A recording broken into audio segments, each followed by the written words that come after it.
उसके दोस्तों से पूछो, ये सब उसके 10-20 दोस्त है उसके। सर उस साइड से नीचे साइड लाभ भी है उससे। मेरा बच्चा कुछ नहीं कर सकता, मेरा बच्चा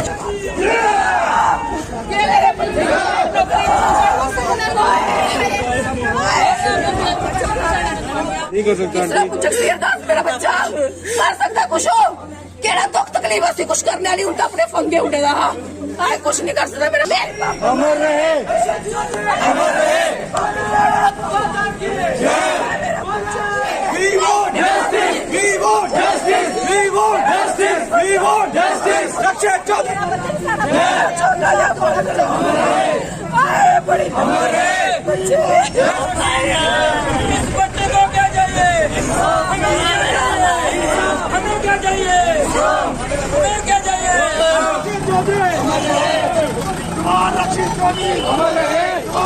चौधरी साफ तौर पर आप तस्वीरें देख सकते हैं, ये सतवारी नेशनल हाईवे की तस्वीरें हैं जिसको रक्षित चौधरी या राइफल मैन है रक्षित चौधरी, यानी कहा जा रहा है कि उन्होंने सुसाइड किया है। और जब ये डेड बॉडी उनके घर आती है, उनके परिवार वालों ने डेड बॉडी लेने से मना कर दिया है। और अभी आप ये जो तस्वीरें देख रहे हैं जम्मू के सतवारी से देख रहे हैं, ये जम्मू का सतवारी चौक है जो उनके परिवार वालों ने, उनके परिजनों ने, उनके दोस्तों ने जो इनको बंद कर दिया। अगर आपको चारों तरफ की तस्वीरें दिखाई जाएं, मैं आपको साफ तौर पर ये एम्बुलेंस दिखाना चाहूँगी। ये कोई एम्बुलेंस भी नहीं है, ये एक प्राइवेट गाड़ी है।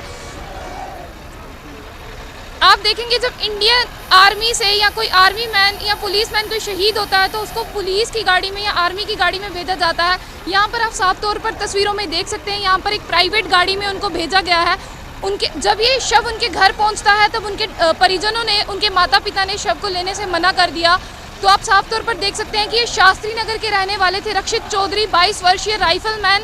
तो अब ये इनके घर वाले वहाँ से पैदल इनको यहाँ पर सतवारी हाईवे पर लेके आए हैं। यहाँ पर इन्होंने सतवारी हाईवे जाम कर दिया है। इनका यही साफ तौर पर कहना है कि जब तक कार्रवाई नहीं की जाएगी, आखिर माजरा क्या है, जब तक ये नहीं बताया जाएगा तब तक वो ये डेड बॉडी को एक्सेप्ट नहीं करेंगे। हम आपको साफ तौर पे चारों तरफ से यहाँ पे आपको नेशनल हाईवे की तस्वीरें बताना चाहेंगे। जी ये सतवारी चौक की तस्वीरें हैं साफ आपके लिए।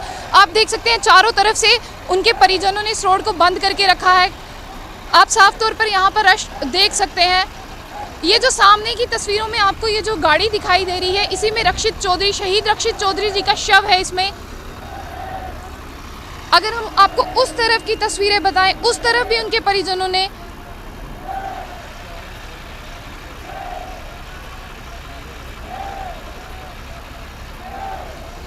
अगर आपको हम इस ताज़ा तस्वीरें आपको ये हम जम्मू के सतवारी चौक से बता रहे हैं। जी हाँ, सतवारी चौक से हम जम्मू के लगातार आपको तस्वीरें बता रहे हैं।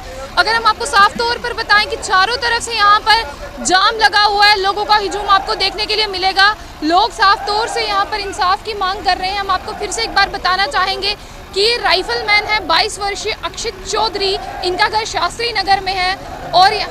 और यहाँ पर हम आपको बताएंगे जब आज सुबह इनका पार्थिव शरीर जब इनके घर की तरफ पहुँचा तो जब इनके परिजनों ने देखा कि ये ना कि आर्मी की गाड़ी है, ना ही इस पर कुछ भी नहीं है, मतलब जब आर्मी वाले शव को लेकर आते हैं तब उसके साथ आर्मी यूनिफॉर्म्स में बहुत सारे उनके कर्मचारी होते हैं, काम करने वाले होते हैं, उनके बटालियन के दोस्त भी होते हैं। जब वो यहाँ पर पहुँचे तो ऐसा कुछ भी देखने को नहीं मिला। तो उनके परिवार वालों ने उनके पार्थिव शरीर को लेने से मना कर दिया। तो अभी आप देख सकते हैं कि यहाँ से शास्त्री नगर से पैदल उनके परिजन, उनके दोस्त चलकर यहाँ पर सतवारी चौक में पहुँचे। हम आपको एक बार अपने साथी से कहूँगी कि आपको चारों तरफ की तस्वीरें दिखाएं किस तरह यहाँ पर इतना रश है।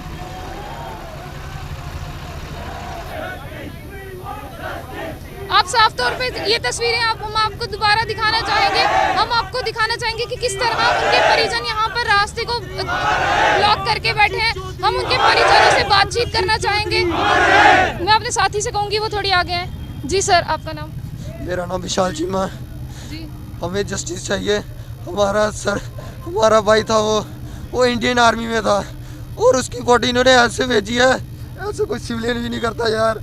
क्या इंडियन आर्मी है ये? क्या स्टैंडर्ड दिखा रहे हैं अपना? ये क्या दिखा रहे हैं देश को कि हम अपने जवानों के साथ क्या करते हैं? हमें इंसाफ चाहिए। उसकी बॉडी ऐसे क्यों लाई? हमें ये रीज़न चाहिए उसकी बॉडी ऐसे क्यों आई यार। सर मैं आपसे एक सवाल जानना चाहूँगी। मैं आपसे तफसीर से ये जानना चाहूँगी किस दिन का ये वाकया है, आखिर क्या हुआ था? फिर उसके बाद जब आप यहाँ पर डेड बॉडी आई तब आपको कैसा दिखा जो आपने डेड बॉडी लेने से मना कर दिया? परसों रात की ये बात है, जब हमारे घर में फ़ोन आया था कि वो क्या हो गई है, वो शहीद हो गया, रक्षित चौधरी वो शहीद हो गया है। और रक्षित चौधरी जवान रक्षित चौधरी। और इन्होंने ये बताया कि उन्होंने सुसाइड कर लिया। वो हमारे भाई थे, वो हमारे सीनियर थे, हमारे साथ उन्होंने 3 साल काटे। हमें पता वो इतने स्ट्रांग थे, हमारे साथ एनसीसी में इतना रहे, इतने स्ट्रांग थे। हम सबको हौसला देते थे जब हम डिप्रेस हो जाते, स्ट्रेस हो जाते, किसी चीज़ से तंग हो जाते थे। अगर जो बंदा किसी को हौसला दे सकता है किसी चीज़ से लड़ने के लिए, वो खुद कैसे हार मान सकता है? वो खुद कैसे हार मान सकता है? हमें आके ये बता रहे हैं कि सुसाइड किया। सुसाइड कैसे हो सकता है? चलो सुसाइड किया तो उसकी बॉडी बिना तिरंगे के आई है। कोई आर्मी ऑफिसर यूनिफॉर्म में नहीं है, कोई आर्मी गाड़ी नहीं है इसके लिए। 3 दिन हो गया उनको डेथ हुए और आज बॉडी पहुंच रही है उनकी। इतना लेट क्यों किया उन्होंने? इतना टाइम बाय रोड ला रहा है। इंडियन आर्मी है, बाय हेली ला सकते थे, बाय प्लेन ला सकते थे, कुछ भी कर सकते थे। 1 दिन में बॉडी पहुंच सकती थी, क्यों आई? एम्बुलेंस भी नहीं भेजी भाई, सिविल गाड़ी टैक्सी में भेजा यार। क्या बता रही है इंडियन आर्मी बहनचोद? क्या आर्मी सिविल टैक्सी में भेजी है बॉडी यार। एम्बुलेंस तो कर सकते थे कम से कम, इतना तो कर सकते जवान के लिए। क्या कर रहे हैं यार ये? सर मैं आपका नाम जानना चाहूँगी। मेरा नाम योगेश खजूरी है। जी सर, पूरा वाकया क्या था, ज़रा हमें तफसीर से बताइए। पूरे वाकये में मैम रक्षित चौधरी, जो मेरे कॉलेज में MM कॉलेज में हम किट्टे पढ़ते थे, किट्टे हमने NCC की है। और हमें इतना पता है कि वो बंदा इतना जो आज हमारे बीच नहीं है। मैं इतना कहना चाहूँगा कि उसको जब से हम पहले हम तो एक दूसरे को जानते नहीं, हम कॉलेज में फ्रेंड बने। वो बंदा उसको शुरू से इतना उसके अंदर एक जुनून था आर्मी में जाने का। वो बंदा 3 साल आर्मी में NCC करके आर्मी में गया। आर्मी में 3 साल उसने NCC में रगड़ा खाया, हमारे साथ खाया। 1 साल उसने आर्मी में रंगरोटी की और 4 साल रंगरोटी करने के बाद वो बंदा जैसे ही अपनी यूनिट में ज्वाइन करता है और उसके अभी यूनिट में ज्वाइन किए उसको 20-25 दिन मिली हुए और ये कह देते हैं कि वो सुसाइड कर लिया उसने। एक बड़ा सवाल यहाँ पर मेरा आपसे रहेगा, आप खुद बता रहे हैं 20-25 दिन उन्होंने अपनी यूनिट ज्वाइन की। मैं जानना चाहूँगी कि ऐसा क्या था, आपकी बातचीत हुई थी इन 20-25 दिनों के? बिल्कुल मैम, उन 20-25 दिनों में वो हमें 20-25 दिन क्या, जिस जहाँ से उसकी रंगरूटी स्टार्ट हुई थी वो हमसे तभी बात करता था। और जिस दिन उन्होंने यूनिट में ज्वाइन किया और उसने हमें खुद बताया कि मैं यूनिट ज्वाइन कर रहा हूँ और यहाँ से हमारे मिलके गया, हमारे से रंगरूटी छुट्टी काटने आया था और वहाँ मिलके उसने मेरी लास्ट बात हुई थी उससे 28 सितंबर को और 1 अक्टूबर को वो बता रहे हैं कि उसने सुसाइड कर लिया। और रात को उनके घर वालों से उसकी बात हुई और घर वालों से अच्छी बात हुई, खुश था, हमारे साथ खुश था, कोई ऐसी प्रॉब्लम नहीं है, बस यही प्रॉब्लम है। जब 28 सितंबर का वाकया बता रहे हैं, उन्होंने आपसे बात की, उन्होंने बताया कि उनको किसी चीज़ से कोई प्रॉब्लम है, जब वो वहाँ पे गए उनको कुछ हार्डशिप फेस करनी पड़ी? बिल्कुल मैम, कोई उन्होंने कुछ नहीं बताया, खुश था मेरे साथ। मेरे पास उसकी चैटिंग पड़ी है, वीडियो कॉल की उसने रात को मेरे को और कह रहा था कि मैं खुश हूँ, यहाँ पे सब ठीक है। चलिए, इसके पीछे का आपको माजरा क्या लगता है, मैं ये जानना चाहूँगी। माजरा मैम ये तो यूनिट वाले जान सकते हैं कि क्या माजरा है। हम सिर्फ अपने इतने भाई का ये चाहते हैं कि उसको एक शहीद का सम्मान मिले और इस पर इन्वेस्टिगेशन हो। जी, आप उनके दोस्त हैं? जी मैम। आप क्या कहना चाहेंगे? मैम यही कहना चाहते हैं कि अगर जैसे कि ये कह रहे हैं कि अगर सुसाइड हुआ है, अगर ये कह रहे हैं कि सुसाइड हुआ है तो वजह पता करना चाहते हैं कि सुसाइड की वजह क्या है। अगर सुसाइड नहीं हुआ तो शहीद की तरह लाना चाहिए था उसको। अगर जैसे भी था, अभी वो कह रहे हैं कि इन्वेस्टिगेशन चल रही है, अभी इन्वेस्टिगेशन पूरी नहीं हुई, ये प्रूफ नहीं हुआ कि सुसाइड था या मर्डर था या कुछ भी था।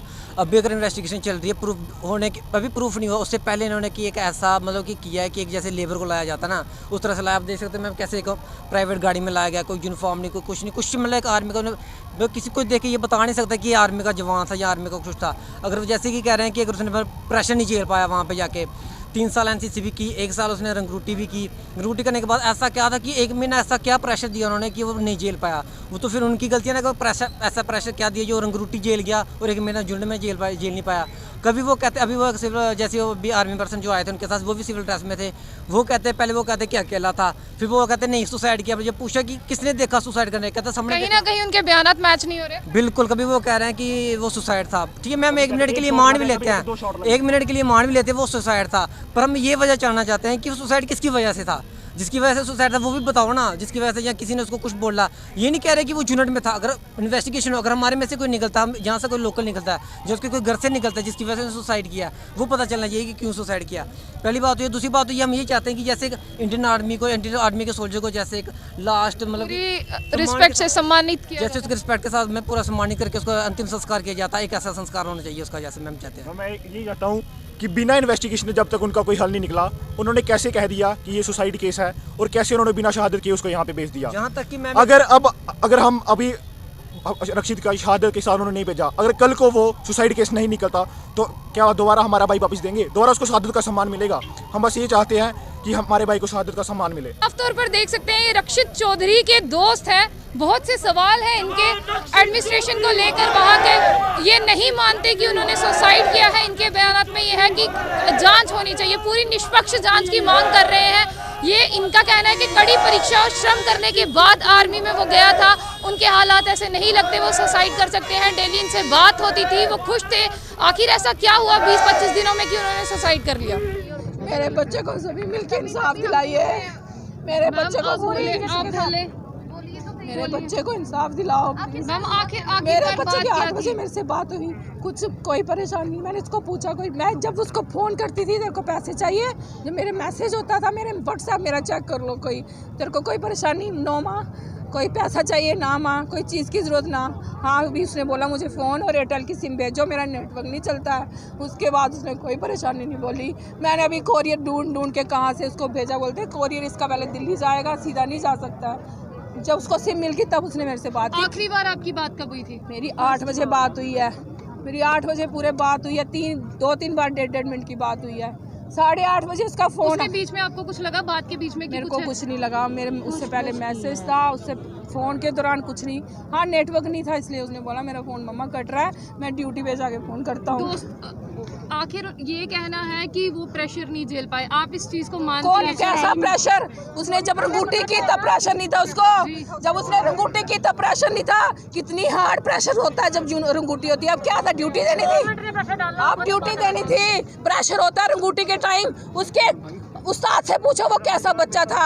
मुझे फ़ोन करके बोलता था इतना संस्कारी बच्चा है, इसको जोश आर्मी में जाने का। तब प्रेशर में उसने क्यों नहीं कुछ किया? तब छोड़ के आता। मैं उसको पहले भी बोलती थी, तुझे बोलता मुझे जाना आर्मी में है।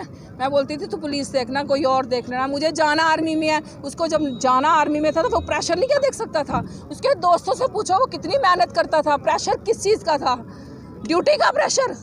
जब वो कौन था जो पाकिस्तान में बेचारा चला गया था लड़का फौजी हमारा, तब बोलता था माँ मैं आर्मी में हूँ, मैं इसी टाइम पाकिस्तान का उड़ा दूँ। वो कैसे चला गया वहाँ पे? जब वो वापस आया इतना खुश हुआ हमारा फौजी वापस आ गया। माँ ऐसा जोश होना चाहिए। पूछो मेरी माँ को, पूछो वो कैसी बातें करता था जब न्यूज़ देखता था। मम्मा वो बहादुर है, मम्मा उसको पकड़ा वो तब भी लड़ रहा है, इसको बहादुरी बोलते हैं। हाँ इसको इंडियन बोलते हैं, इसको इंडियन सोल्जर बोलते हैं। मैं बोलती तुझे क्या जोश है? बोलता जब मैं आर्मी में होता मैं इस टाइम उड़ा देता सबको। मेरे को बड़ा जोश है। मम्मा ये आर्मी पर्सन है जिसने एक बंद के भी अपने आप को सेव कर दिया है। मेरे बच्चे में इतना जोश था, वो सुसाइड क्यों करता? क्या प्रेशर था? अभी ड्यूटी का प्रेशर था, वो नहीं झेल पाया। रंगूटी जब हुई थी तो वो कैसे उसने प्रेशर झेल लिया? पूछो रंगूटी, आर्मी वालों से पूछो रंगूटी होती कैसे है? पूछो तो सही कैसे होती है रंगूटी। रंगूटी में होता है प्रेशर, उनको हार्ड। तो इन्होंने रंगूटी अच्छी नहीं करवाई होगी। अगर मेरा बच्चा प्रेशर नहीं झेल पाया, इनको फिर रंगूटी में इनके अफसर फेल हो गए जिन्होंने रंगूटी सही नहीं कराई। उन्होंने पास किया क्योंकि मेरा बच्चा प्रेशर झेल पाया तो पास किया ना। ऐसे तो मेरे बच्चे ने सारे टेस्ट क्लियर नहीं किए ना। मेरे बच्चे ने टेस्ट क्लियर किए क्योंकि वो प्रेशर में गए, उन्होंने सारी चीजें की बहुत मेहनत से। आखिरी बार जब आपको कॉल आई तब उसके बाद में आपको किसने फोन किया? मुझे 2 नंबरों से कॉल आया, बोलता मैं सीओ हूँ। मैंने बोला, बोलता उसने ना अपने आप को आधे घंटे में बोलता उसने अपने आप को शूट कर लिया। मैं क्या आपका दिमाग सही है? मेरे बच्चे ने भी आधा, मेरा बड़ा बेटा मास्ता बोलता मम्मा आप टेंशन मत लो, ये फेक कॉल है, ये फेक कॉल है। मेरे बेटे ने दूसरे अपने फ़ोन से फ़ोन किया, हेलो मैं SHO बोल रहा हूँ रेलवे स्टेशन से, गांधीनगर से। बोलते क्या? बोलते इंसिडेंस हुआ कोई, किसी बच्चे ने सुसाइड। उन्होंने फ़ोन स्विच ऑफ कर दिए। उन्होंने क्यों फ़ोन स्विच ऑफ किया? अगर मेरे बच्चे ने सुसाइड की तो उन्होंने क्लियर क्यों नहीं किया? पुलिस वालों को क्यों क्लियर नहीं किया? जब अगर उसको प्रेशर था जो भी था वो उसको बताते। पुलिस तो हमारे लिए है ना, हमारे लिए ना। उन्होंने क्यों स्विच ऑफ किए? मुझे उस चीज़ का भी जवाब चाहिए। हमने सोचा फेक कॉल है, मेरे बच्चे स्विच ऑफ किए। सीओ क्यों स्विच ऑफ करेगा? उसके बाद मेरे एक और सर आए, उन्होंने फ़ोन किया, उन्होंने बोला फिर स्विच ऑफ कर दिए। फिर फ़ोन क्यों नहीं उठाए हमारे? फिर मेरे बच्चों ने, उसके दोस्तों ने आगे पीछे यूनिट में उसके फ़ोन किया। सब बोल रहे ठीक है वो, अगर उसके दोस्त वहाँ थे साथ थे, उन्होंने बोला ठीक है, तो फिर क्यों यूनिट में? पता नहीं, ये चीज़ें तो सुसाइड की फैल जाती है ना। उसके दोस्त को राहुल को फ़ोन किया, उसने सही है, और 4 बंदों को फ़ोन किया, उसने बोला कोई ऐसी बात नहीं है। हम टेंशन फ्री हो गए। हम टेंशन, हाँ मुझे टेंशन थी, उसका फ़ोन नहीं मिल रहा था, मुझे पता नेटवर्क नहीं है, मुझे पता नेटवर्क नहीं है, नेटवर्क होगा। मैंने मैसेज किया, जब मैसेज चेक करता था मुझे फ़ोन करता था। मैं इस इंतज़ार, मेरे को कुछ बुरा होना, मेरे को पहले सपने आते हैं, मेरे को ऐसा कुछ नहीं हुआ, मेरा बच्चा कुछ नहीं कर सकता ऐसे। इन्होंने मेरे बच्चों के पर काट दिए, मेरे बच्चे की उसकी मेरे बच्चे की 22 साल उम्र थी, मेरे बच्चे में बहुत पैशन था आर्मी में जाने का, रिलेशन की भर्ती थी। मैंने बोला छोटे का अरुण, छोटे को जाने, बड़े को बोलता मुझे जाना है जीडी में भर्ती होना। अगर उसका प्रेशर था तो बोलता भाई तू हो जा, मैं नहीं हूँगा। उसने सी सर्टिफिकेट, पूछो आर्मी वालों से सी सर्टिफिकेट कैसे मिलता है, पूछो कितनी मेहनत से, प्रेशर तो तब होता है। अब क्या प्रेशर था, हम खुश थे बड़े, मेरे बच्चे, हमें क्या प्रेशर था मुझे बताओ। साफ तौर से ये जो तस्वीरें देख सकते हैं, आप देख सकते हैं कि रक्षित चौधरी के शव को बाहर निकाला गया है उनके परिजनों द्वारा। अब इस शव को वो इस रोड पर रख के इस रोड को ब्लॉक कर रहे हैं। उनकी एक ही मांग है, शव को जब वो यहाँ से लेके आए हैं अपने घर से यहाँ तक सतवारी चौक तक, उनकी यही मांग है कि यहाँ पर उनको इंसाफ मिलना चाहिए। सुबह से ये शव उनके घर के बाहर था, उसको लेके अब वो सतवारी चौक पहुँचे और यहाँ पर आप चारों तरफ तस्वीरों में देख सकते हैं किस तरह से उन्होंने चौक को बंद। रक्षित चौधरी की माताजी और उनके दोस्तों की आपने बातचीत सुनी, वो साफ तौर पर इसे सुसाइड मानने से इनकार करते हैं। वो कड़े लफ्ज़ों में इसकी निंदा करते हैं। जब सीओ का उनको कॉल आया उससे ठीक थोड़ी देर पहले उनकी माताजी की उनसे बात हुई थी। नेटवर्क ना होने के कारण उनकी कॉल बीच बीच में कट रही थी। उनकी माताजी ने कहा कि मुझसे बात हुई, वो एकदम ठीक थे, ऐसा कुछ नहीं लगा कि कुछ होने वाला है। उनके परिजनों ने जब आज सुबह उनका पार्थिव शव जब उनके घर पर पहुंचा, उनके परिजनों ने उस शव को लेने से मना कर दिया। उनका साफ तौर पर यही कहना है कि पूरी इंक्वायरी के बाद ही वो शव को लेंगे। तो वो यही चाहते हैं कि इस मामले में निष्पक्ष जांच हो। जिस तरह से सभी आर्मी वालों की शव को पूरे सम्मानित करके लाया जाता है इंडियन आर्मी के तिरंगे में, उनके बेटे को क्यों नहीं लाया गया। तो उनके परिवार वाले, उनके परिजन, उनके दोस्त यही मांग करते हैं कि इस मामले की निष्पक्ष जांच होनी चाहिए। तो यही वो मांग कर रहे हैं, कड़े शब्दों में इसकी वो निंदा कर रहे हैं, क्योंकि आर्मी वालों को बहुत ही रिस्पेक्ट के साथ उनके पार्थिव शरीर को लाया जाता है, जो कि उनके बेटे को नहीं लाया गया। इसके लिए वो रोष में शास्त्री नगर से यहाँ सतवारी तक आए हैं, यहाँ पर पैदल मार्च करते हुए उनकी डेड बॉडी को भी यहाँ पर रखा गया है। और वो कहते हैं कि इसकी निष्पक्ष जांच हो। तो ऐसी और भी खबरों के लिए